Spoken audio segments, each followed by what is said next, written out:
추석절이 되었습니다. 추석은 참 우리 민족의 고유의 명절이기도 합니다.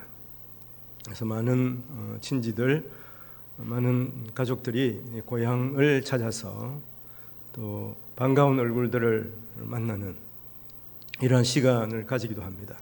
코로나 때문에 작년에는 사실 거리두기를 하면서 만났습니다만은 작년보다 코로나 그 상황이 그렇게 좋아진 것 같지가 않은데 그래도 올해는 조금 더 완화된 그런 모습인 것 같습니다.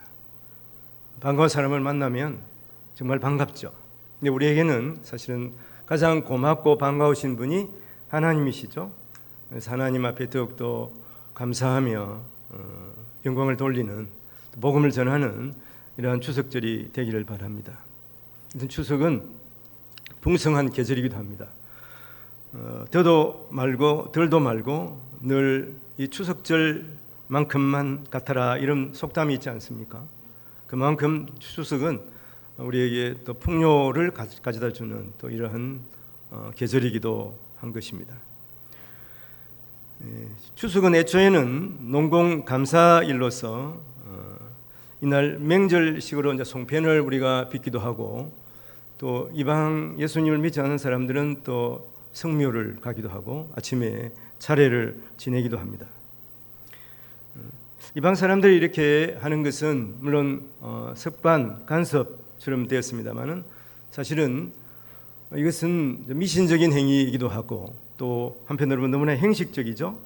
우상 숭배의 전형적인 모습이라 이렇게 볼 수가 있습니다. 우리가 하나님을 믿는 사람으로서 또 더욱 하나님 앞에 또 예배하면서 특히 가족 친지들과 또 화목하고, 특히 믿지 않는 주의 친지 또 이웃들에게 복음을 전하는 이러한 또 기회가 되기도 한 것입니다. 사실 오늘날은 마귀 사탄이 더욱더 교모하게 또 우리를 속이고 유혹합니다. 특히 이제 이런 추석절이나 명절에는 조상신을 숭배하는 또 우리 민족의 이러한 그 모습 가운데서 마귀 사탄이 조상신으로 둔갑을 하는 거예요. 그래서 영혼들을 미혹시키고, 그래서 더욱더 미신에 빠져들게 하는 또 이런 모습들을 볼 수가 있습니다. 특히 이제 믿지 않는 그 가정으로 출가를 하시거나 또 주위에 믿지 않는 분들이 친지로 있는 분들은 이런 때에 지혜가 참 필요합니다. 그래서 일부러 방문을 하지 않는다든지 만나지 않는다든지 이러는 것보다는 같이 만나서 함께 접촉을 하면서 복음을 자연스럽게 전할 수 있는 그런 또 분위기를 잘 만들어야 되는 것이죠. 그래서 송편을 같이 빚는다든지 이렇게 하면서, 또 차례에는 같이 지나지 않는 것이 좋고, 또 성묘 갈 때도 같이 가는 것은 괜찮습니다. 그래서 이제 거기서 절을 한다거나 또 이런 것은 분명하게 그리스도인임을 밝히고 이것은 하지 않겠다고 분명한 의사를 전달해야 됩니다. 만약 그러지 않으면 계속 그런 일이 벌어지지 않겠습니까? 그러니까 한번 이렇게 실수를 하거나 이렇게 하게 되면 그 다음에 잘 변명하기가 쉽지가 않은 거예요. 그러니까 특히 이제 출가를 한 경우에 그런 경우를 당하게 됩니다. 그때 분명하게 자기 의사를 밝히는 것이 중요한 것이죠. 우리가 함께 묵상하고 있는 사사기 시대가 그런 시대를 방불케 하는 이러한 때였다고 볼 수가 있습니다. 혼돈의 시대였다 하는 것이죠. 출애굽하여 가나안에 입성한 이스라엘 백성들은 여호수아가 죽자 하나님을 믿는 이 신앙을 잃어버렸습니다. 그래서 사사기를 시작하면서 2장 8절에 10절에 이런 말씀이 있습니다. 여호와의 종 눈의 아들 여호수아가 110세의 죽음에 그 세대의 사람도 다 그 조상들에게로 돌아갔고, 그 후에 일어난 다른 세대는 여호와를 알지 못하며 여호와께서 이스라엘을 위하여 행하신 일도 알지 못하였더라, 이렇게 되어 있습니다. 그러니까 여호수아가 죽고 또 함께 출애굽했던 하나님의 놀라우신 표적을 경험한 사람들이 다 죽고 나자 그 다음 세대가, 사실은 그 다음 세대라고 말하지 않고 오늘 본문에 보면 다른 세대라 그렇게 말하고 있는 것이죠. 그래서 우리에게도 이런 우려가 분명히 있지 않겠습니까? 특히 우리 다음 세대에게 하나님이 어떠하십니까? 하나님이 우리에게 어떻게 은혜를 주심 이런 것들을 잘 또 가르치고 본을 보여야 한다 하는 것을 우리가 생각하게 되는 것이죠. 가나안 사람들은 우상을 섬기고 특히 이 미신주의 또 종교적인 또 도덕적인 타락상을 보이고 있습니다. 제가 계속 말씀을 전하면서 이 시대가 신사사기 시대라 이렇게 말씀합니다. 그 시대와 별로 다르지가 않는 거예요. 그래서 우리가 더욱 정신을 차리고 또 우리가 굳은 믿음 위에 서가야 하는 것을 우리가 알 수가 있습니다. 특히 사사기 17장 오늘 읽은 말씀 가운데 보면 하나님을 잊어버리고 하나님이 가르쳐준 하나님의 법도를 생각하지 아니하고 또 그러므로 말미암아서 자기 소견에 옳은 대로 행하는 이런 하나님의 백성들의 모습을 보게 됩니다. 오늘 1절에 보니까 에브라임 산지에 미가라 이름하는 사람이 있다 이렇게 되어 있잖아요. 이 미가 하는 것은 뜻이 미가 예후 하는 것인데 누가 하나님과 같은가, 누가 여호와와 같은가 하는 것이죠. 근데 우리가 하나님과 같은 비교할 수 있는 대상이 어디 있습니까? 이 세상에 그 어떤 사람도 그 어떤 우상도 결코 하나님과 비교할 수가 없겠죠. 그래서 결국은 이 말씀은 무슨 말씀을 이야기하는 것이냐 하면 아무도 하나님과 같은 분은 없다고 하는 것이죠. 그래서 우리가 숭배할 분, 우리의 믿음의 대상이 하나님이심을 이 이름을 통해서 미가라는 이름을 통해서 말하고 있습니다. 그러나 미가는 오늘 본문에서 보면 하나님 앞에 큰 잘못을 범하는 것을 볼 수가 있어요. 앞에서 말씀을 드린 이런 미신, 그 다음에 우상숭배, 그리고 형식주의 이런 것이 이 미가와 그 집안에 있는 것을 볼 수가 있습니다. 그래서 우리는 오늘 이 본문을 통해서 반면 교사로 삼아야 되는 것이죠. 미가처럼 잘못된 신앙을 버리고 올바른 하나님을 믿는 신앙으로 거듭나야 하는 것입니다. 오늘 이것을 함께 우리 성도들과 나누기를 원합니다. 먼저 보면 복받기 위해서 자기 집에 우상을 세우는 이 미가의 가족을 볼 수가 있는데요. 오늘 말씀 2절에 보면 그런 말씀이 있어요. 그의 어머니에게 이르되 어머니께서 은 1,100을 잃어버리셨으므로 저주하시고 내 귀에도 말씀하셨더니 보소서 그 은이 내게 있나이다. 내가 그것을 가졌나이다 하니 그의 어머니가 이르되 내 아들이 여호와께 복받기를 원하노라. 이렇게 말하고 있어요. 이 상황을 보면 어머니가 전 재산으로 모은 은 1,100이 있어요. 참고로 여러분 은 하나는 한 사람의 한 달 생활비 정도 된다고 그래요. 한 달 생활비. 그러니까 은 1,100이라 그러면은 하여튼 거의 한 10년 생활비가 되는 거예요. 100년 생활비인가요? 그 정도 되니까 상당히 많은 돈이. 그 어머니가 평생 이렇게 전략하고 모은 돈이다 이렇게 보면 되는 거죠. 한 30년 모은 돈이라고 보면 되겠죠. 근데 이걸 잃어버렸어요. 잃어버렸으니까 그 대상이 누군지 모르지만 그 대상을 저주하는 거예요. 하나님의 이름으로 저주를 하는 거죠. 하나님께서 막 그에게 저주를 내리 주시옵소서 이렇게 막 하는 거예요. 그걸 누가 듣겠습니까? 옆에 미가가 듣고 있는데 사실은 그 돈을 훔친 사람이 그 아들 미가였어요.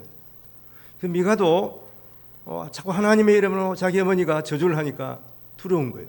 그래서 그 어머니에게 가가지고 어머니 제가 훔쳤습니다 이렇게 실토를 한 상황입니다. 그러면 어머니가 어떻게 해야 되겠습니까?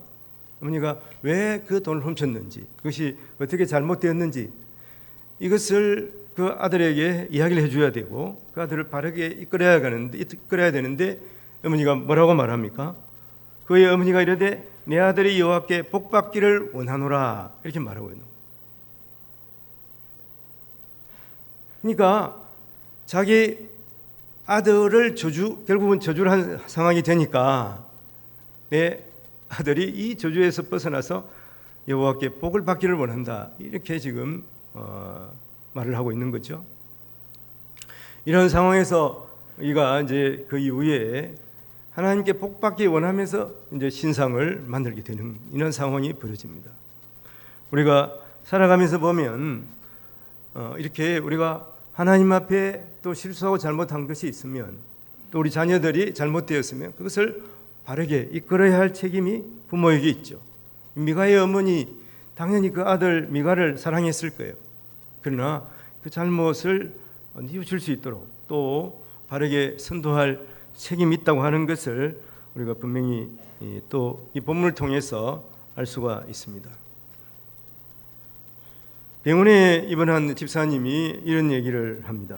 처음에 수술 후에 이제 무통약이 잘 듣지가 않아서 많이 고통 가운데 있는데, 이제 간호하러 오신 이제 친지분이 예수님을 믿지 않는 분인데 자기에게 이런 위로를 전하더라는 거예요. 언니, 하나님께 구하면 하나님께서 뭐든지 고쳐주신다고 그랬잖아요. 그러니까 하나님 앞에 기도해서 이런 고통을 좀 벗어나도록 해보세요. 이렇게 한 거예요. 물론 이제 기도하는 모습을 보고 그런 생각을 했는지 모릅니다. 뭐 어떻습니까? 이 사람은 예수를 믿지 않는 사람인데 하나님 앞에 기도하면 하나님께서 그 고통을 감해 주신다고 이렇게 말하고 있는 거예요. 근데 보면 어설픈 그러한 신도들보다 좀 더 낫지 않겠습니까? 그리고 또 이분이 이제 일이 있어서 잠깐 자리를 비워서 이제 다른 친지분이 또 간호를 하는데, 이분 어릴 때는 교회를 다녔어요. 지금은 안 다니는 거예요. 근데 위로한다고 하는 말이 어떤 말이냐 하면은, 하나님은 당하지 못할 시험을 주시지 않는다고 했으니까 이것을 분명히 잘 이겨낼 거예요, 언니. 이렇게 얘기하는 거예요. 이것은 성경에 분명히 있는 말이죠. 우리가 잘 아는 고린도전서 10장 13절에 그런 말씀이 있어요. 사람이 감당할 시험 밖에는 너희가 당할 것이 없다. 오직 하나님 미보사 너희가 감당하지 못할 시험을 너희에게 허락하지 아니하시고, 그리고 시험을 당할 즈음에 또한 피할 길을 내사 너희로 능히 감당하게 하신다. 이 말씀을 어릴 때 들었는지 여튼 들은 것입니다. 그래서 하나님이 우리에게 감당하지 못할 시험을 허락하지 않았으니까 분명히 언니는 이 어려움을 잘 견뎌낼 거예요. 이렇게 이야기해 주는 거예요. 어떻습니까? 우리가 예수 믿는다고 하면서 교회 다닌다고 하면서 이런 믿음을 가지고 있습니까? 근데 곰곰이 생각하면 이런 믿음은 바른 믿음이 아니에요. 이상한데, 바른 믿음 같은데 이렇게 생각하죠. 근데 절에 가는 사람 왜 절에 가서 불공을 드립니까? 병이 낫기 위해서, 성공하기 위해서, 그럼 자녀가 잘 되기 위해서 그렇게 하는 거 아니에요? 무당에 가서 왜 구슬을 합니까? 마찬가지예요. 잘 살기 위해서, 무병장수하기 위해서 그러는 거예요. 그렇다면 우리가 하나님을 믿는다고 하면서 이런 신앙에 머물러 있으면, 기도하면 하나님 우리 병을 다 낫게 하시고, 기도하면 이길 수 있는 힘을 주시고, 그러면 이런 믿음에서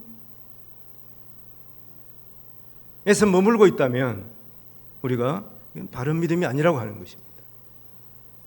우리가 믿는 기독교, 우리가 믿는 예수 그리스도는 어떤 분이십니까?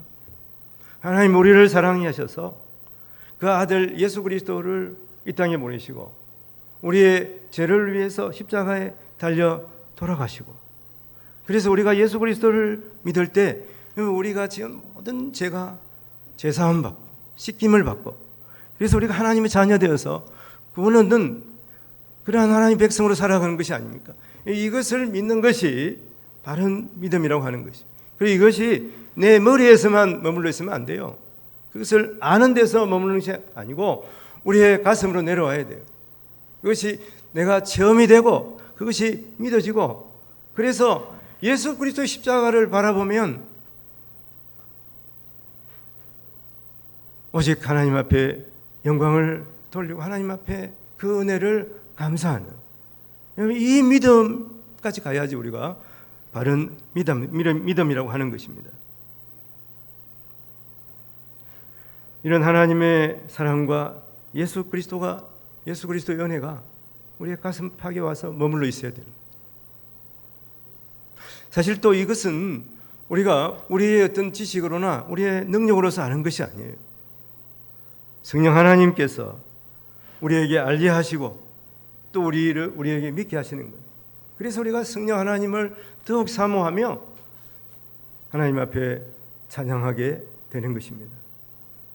이 믿음까지 나아가야 하는 거예요. 주님이 나를 위해서 십자가를 지신 여러분 그 은혜에 감사하면서 우리가 살아가고 있는가. 그 두 번째는 아들을 위해서 이 신상을 세우는 미가의 어머니의 모습을 볼 수가 있습니다.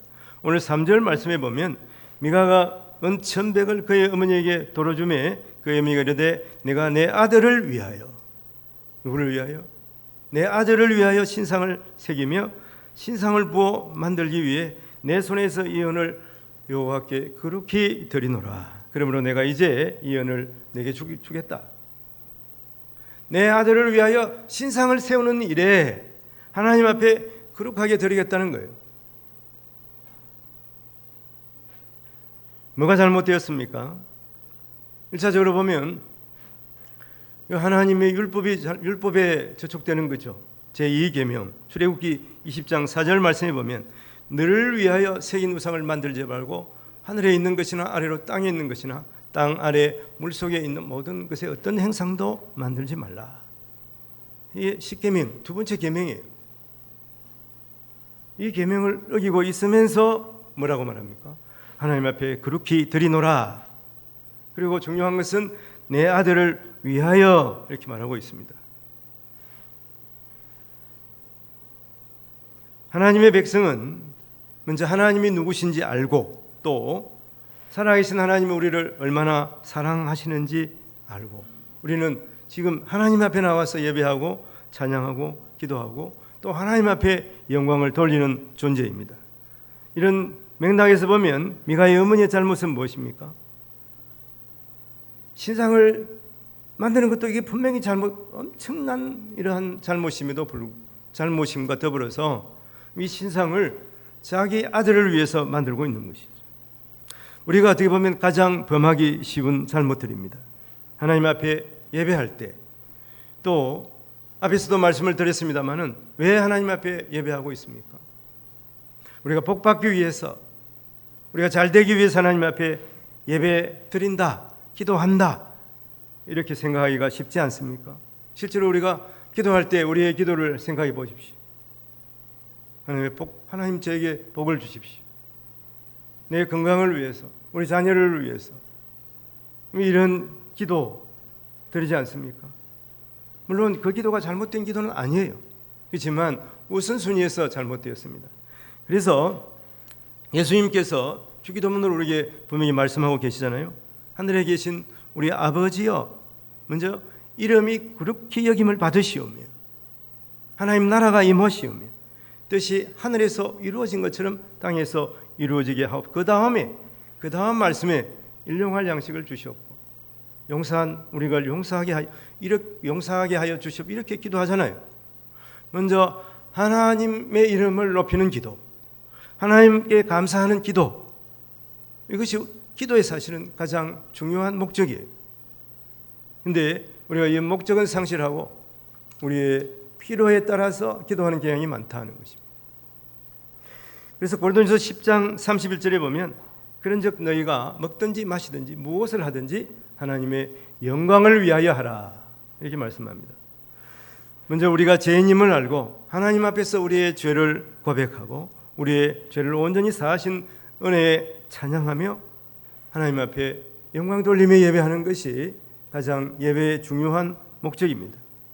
그래서 사나 죽으나 우리가 주의 것입니다 고백하면서 하나님의 그 은혜에 조금이라도 우리가 더 보답하는 그런 의미로 우리의 삶을 살아가야 하는 것이죠.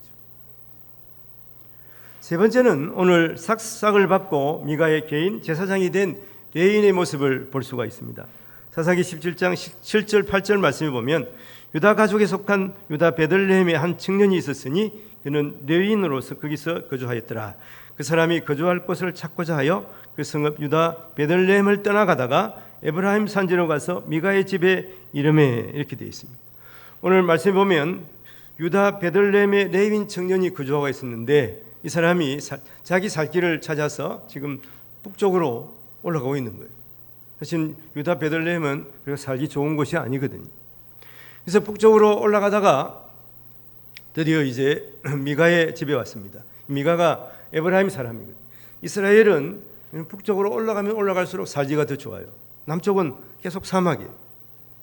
남쪽으로 내려가면 계속 사막이고, 북쪽으로 올라가면 그래도 헬몬산이 가깝거든.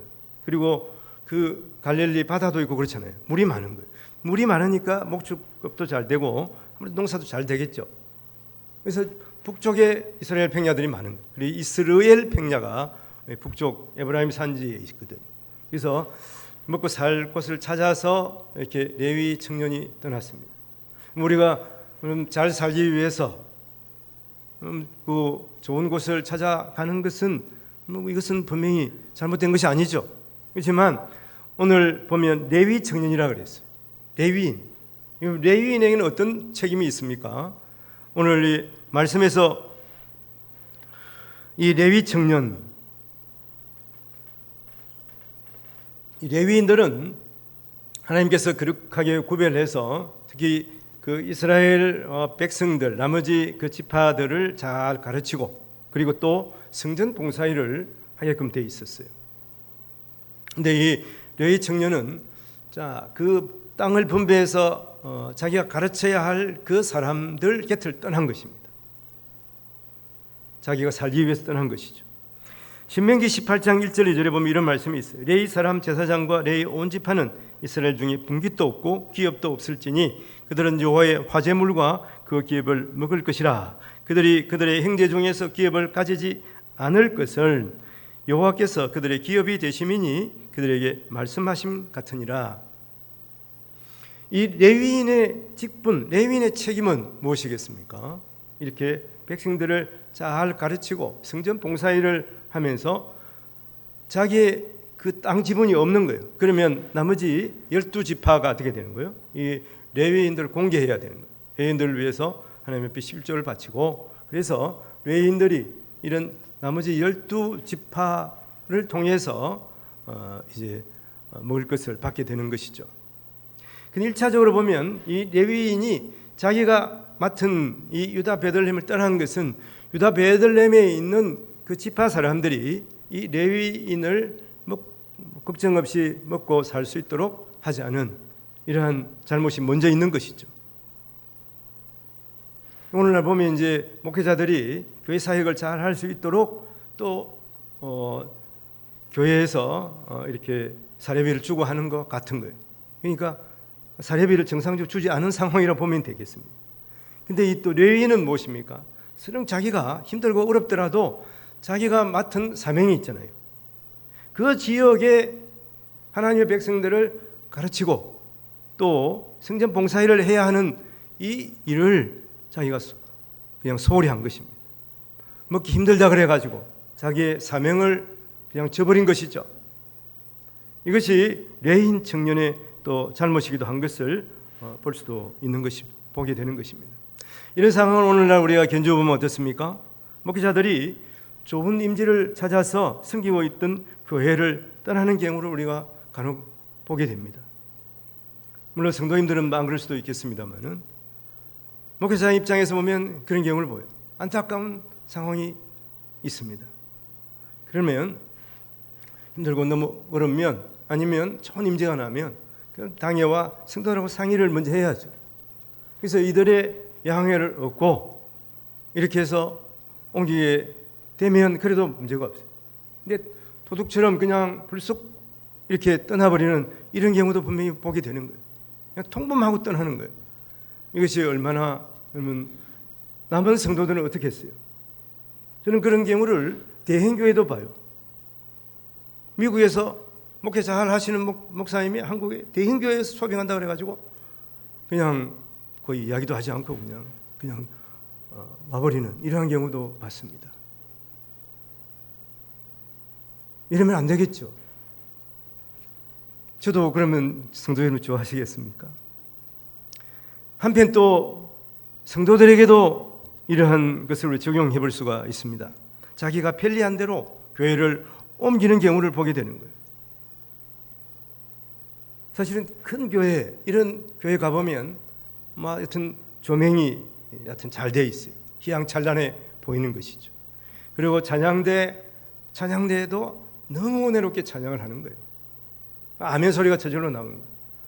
목사님도 이 마이크가 너무나 좋습니다. 그래서 그냥 목사님 목소리를 들으면 하여튼 너무나 부드러운 거예요.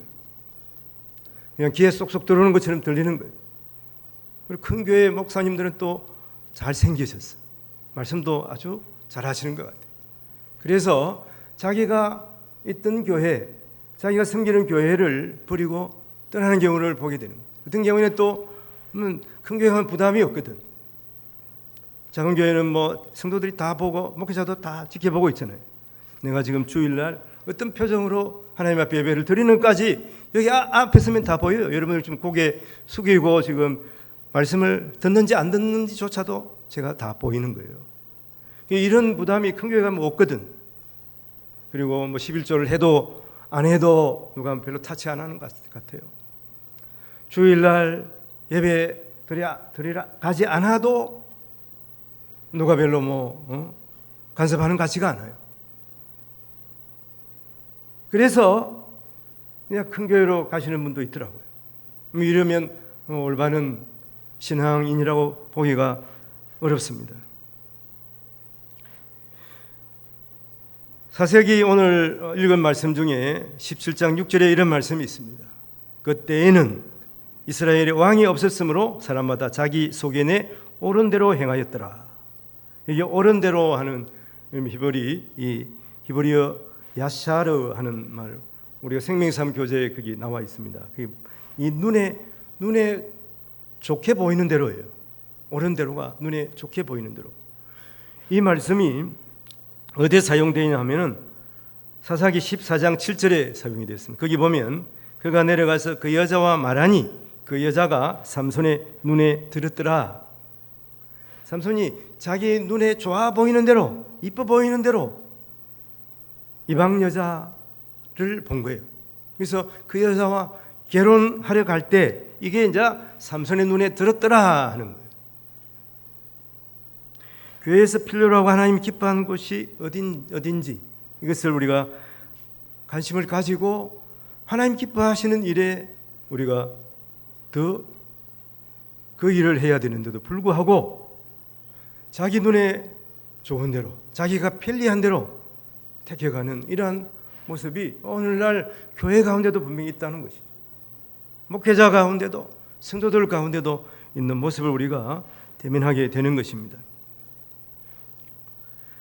이런 생각을 가지고 우리가 신앙생활을 한다고 하면 그 시대에 우상을 세우고 자기를 위해서 제사장을 고용하고, 그래서 또 한편 자기가 맡은 그 사명을 소홀히 여기면서 주저없이 그 지역을 벗어나 버리는 이 레위 청년과 무엇이 다른가 하는 것이죠. 그러므로 우리가 어떤 일을 결정하기 전에 먼저 하나님 앞에 물어야 되는 것이죠. 오늘 새벽에도 함께 말씀을 나눴습니다마는 우리는 보통 내가 좋은 대로 결정을 먼저 해요. 그래놓고 하나님 이 일이 성공하게 해주옵소서, 이걸 가지고 기도하는 경향이 많아요. 이 일이 잘 되었는지, 하나님 기뻐하시는 일인지, 이게 우선순위입니다. 이것을 먼저 하나님 앞에 묻고 그 다음에 하나님께서 기뻐하시는 뜻이라면, 이것이 하나님 기뻐하시는 뜻 가운데서 행하여지게 도와주시옵소서, 우리가 이렇게 기도해야 하는 것이죠. 매년 10월 2일은 경남 선교 기념일입니다. 앞으로 한 10일 정도 남았는데, 이날을 경남 선교 기념일로 삼은 것은 조셉 헨리 데이비드 선교사님이 이 경남에 와가지고 선교를 시작한 그 날을 기념하는 그러한 의미입니다. 그러한 날이기도 합니다. 1889년 10월 2일 호주 선교사 헨리 데이비드가 경남에 도착해서 복음을 전했습니다. 그리고 이 이후에 약 127명의 호주 선교사들이 이 경남 지역 선교를 위해서 헌신을 했는데요. 사실 데이비드 선교사는 호주에서 언어학을 전공한 이런 교사였습니다. 엘리트였죠.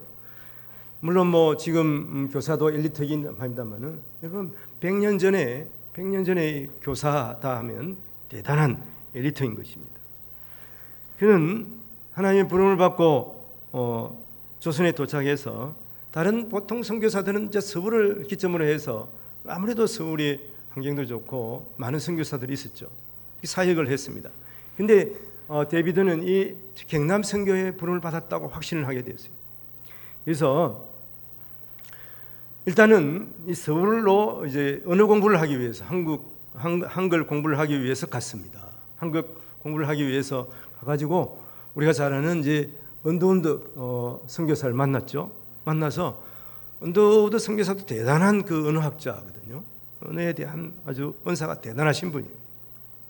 그래서 그분 밑에서 언어를 배우는데 이 언더우드 선교사가 보니까 이 데이비드 선교사가 언어의 천재예요. 언어를 그냥 쏙쏙쏙 받아들이는 거예요. 그래서 그 당시에 이 언더우드 선교사가 가장 그 힘쓴 것이 이 성경 번역이거든요. 그래서 나와 함께 여기서 일하는 것이 더 효율이 있다. 다른 사람이 가서 부산에 선교하도록 하는 게 어떠냐 이랬어요. 근데 이 데이비드 선교사는 하나님께서 나에게 주신 소명이 이 경남 지역에 있습니다. 그래서 여러분 그때 서울에서 부산 오는 게 쉽지가 않습니다. 2달여 걸쳐서 부산에 도착했는데 그때 아마 천년두에 감염된 것 같아요. 그래서 부산에 도착하자마자 그 이튿날 돌아가셨어요. 나이 33세. 너무나 허무하지 않습니까? 1890년 4월 5일 세상을 떴습니다. 33세의 젊은 나이로 선교 사역을 제대로 펼쳐보지도 못한 채로 순교했어요. 그래서 그 시신이 캐나다 선교사 게일에 의해서 부산 중구 대청동 북병산에 묻혔습니다. 참으로 허무하게 끝나버린 같은 그의 죽음. 어떻게 그렇게 허무하게 죽을 수가 있는가? 차라리 그냥 언더우드 선교사의 요청에 따라서 서울에서 이렇게 전해. 어떻게 하나님께서는 이렇게 하실까? 이런 생각을 할 수도 있지 않겠습니까? 왜 그렇게 고집을 부렸을까? 그러나 이 이후에 이 호주에서 선교사들이 127명이 왔다 그랬죠. 근데 데이빗 선교사를 파송한 호주 청년연합회 YMC, 이 청년연합회에서 파송한 선교사예요.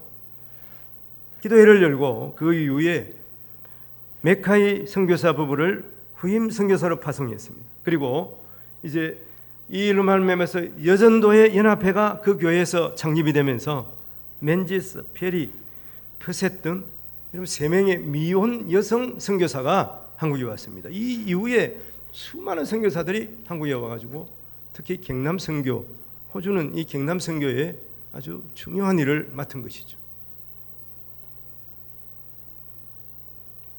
이렇게 허무하게 끝날 것 같은 이 일을 통해서 하나님께서는 놀라운 경남 선교의 발판을 마련해 주셨어요. 그 당시에 호주는 이 세계에서 이 황금이 이제 잘 나기로 소문이 났습니다. 그래서 여러분 이제 서부 영화 보면 황금을 찾아서 서부로 떠나는 그 수많은 사람들을 우리가 봤잖아요.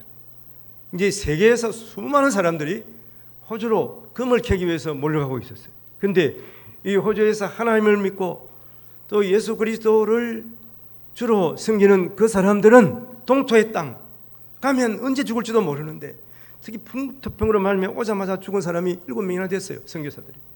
그럼에도 불구하고 이들은 예수 그리스도의 복음을 전하기 위해서 이 데이비드 선교사 이 한 분이 이 경남 선교의 이러한 비전을 가지고 복음을 전하다가 복음을 전하지도 못하고 도착하자마자 죽었는데 하나님께서는 이 데이비드 선교사를 그 이후에 수많은 선교사들을 이 나라에 보내서 복음을 전하게 하신 것이죠. 우리가 토마스 선교사도 알잖아요.